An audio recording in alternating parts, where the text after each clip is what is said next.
Perkenalkan, nama saya Gabriel Agneta. Bersama dengan teman sekelompok saya, Magdalena Esther Lauren. Kami berasal dari SMA Santo Aloysius II Bandung. Pada kesempatan kali ini, kami akan mempresentasikan tentang praktikum mandiri fisika yang telah kami buat, yang berjudul Percobaan Alat Musik Theremin.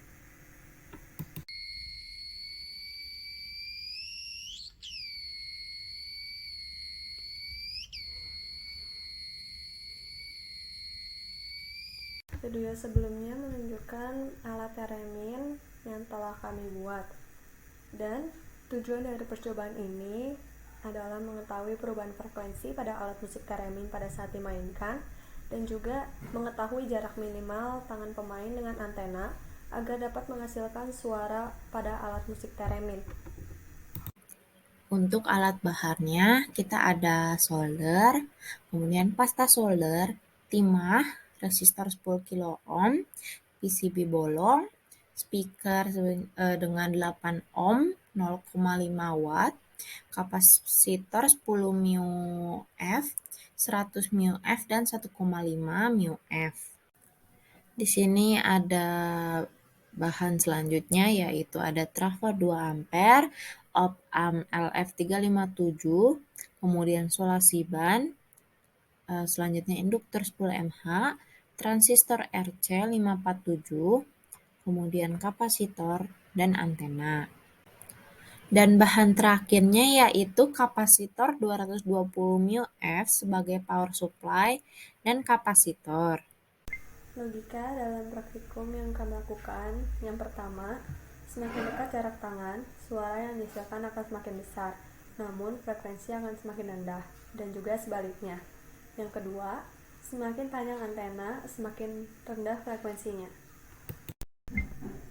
Pada rangkaian alat musik theremin, tegangan listrik dialirkan ke trafo, di mana tegangan yang awalnya 220 volt diturunkan menjadi 20 volt. Kemudian diarahkan ke dioda, karena tegangan listrik merupakan tegangan AC, maka diubah menjadi tegangan DC. Kemudian ke kapasitor, di mana sinyal DC diratakan. Kemudian ke osilator Colpit yang menghasilkan frekuensi. Osilator Colpit ini terhubung kepada input dan output.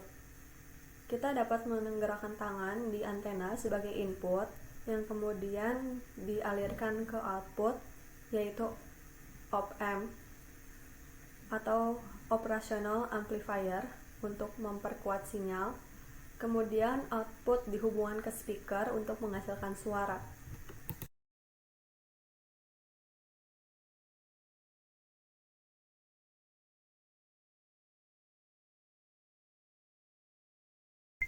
Kedua rangkaian yang berada di slide sebelumnya dihubungkan dan disambungkan oleh rangkaian mixer ini, yang kemudian disambungkan ke rangkaian penguat pada halaman berikutnya.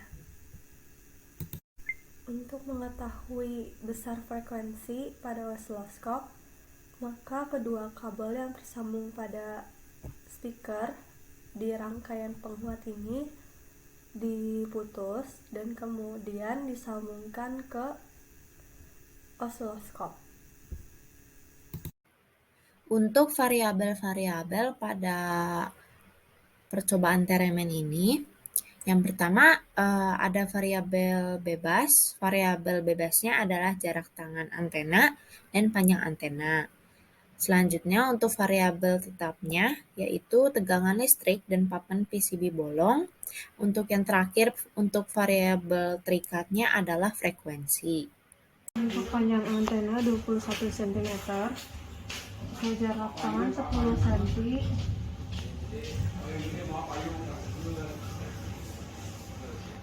jarak tangan 5 cm,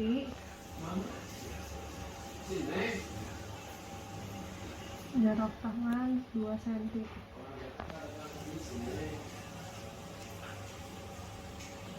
Untuk pengujian data, kami juga menggunakan aplikasi HP bernama Spectroid dengan tampilan seperti ini.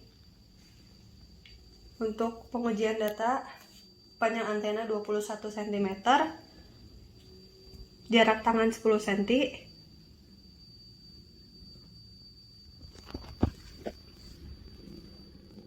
jarak tangan 5 cm, dan jarak tangan 2 cm.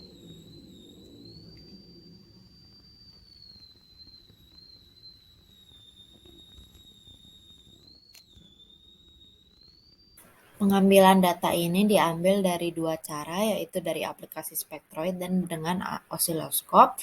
Dengan perbandingan kalau osiloskop memakai kilohertz, sedangkan untuk Spectroid memakai hertz. Pengambilan data osiloskop diambil secara 5 kali percobaan dan diambil data-datanya dan dihitung rata-rata, standar deviasinya, ketidakpastian relatif, dan pelaporannya. Di sini adalah tabel untuk data panjang antena 21 cm. Berikut data kedua, yaitu dengan panjang antena 34 cm dan dihitung juga rata-rata, standar deviasi, dan ketidakpastian relatif dan pelaporannya. Data ketiga, yaitu dengan panjang antena 60 cm, diambil juga data rata-ratanya, standar deviasi, ketidakpastian relatif, dan pelaporannya. Pengambilan data untuk aplikasi Spectroid juga sama caranya, yaitu dengan percobaan 5 kali dan dihitung juga rata-ratanya, standar deviasi, ketidakpastian relatif, dan pelaporannya. Namun untuk data yang ini kita memakai satuan hertz. Ini adalah data untuk panjang 21 cm. Berikut data panjang antena dengan 34 cm dan didapatkan juga data-data berikut dan dihitung juga rata-rata, standar deviasi, ketidakpastian relatifnya, dan pelaporannya. Data terakhir yaitu dengan panjang antena 60 cm dan didapatkan juga data-datanya dari diameter 2 cm, 5 cm, dan 10 cm dan dihitung juga rata-ratanya, standar deviasinya, ketidakpastian relatifnya, dan pelaporannya untuk data berikut.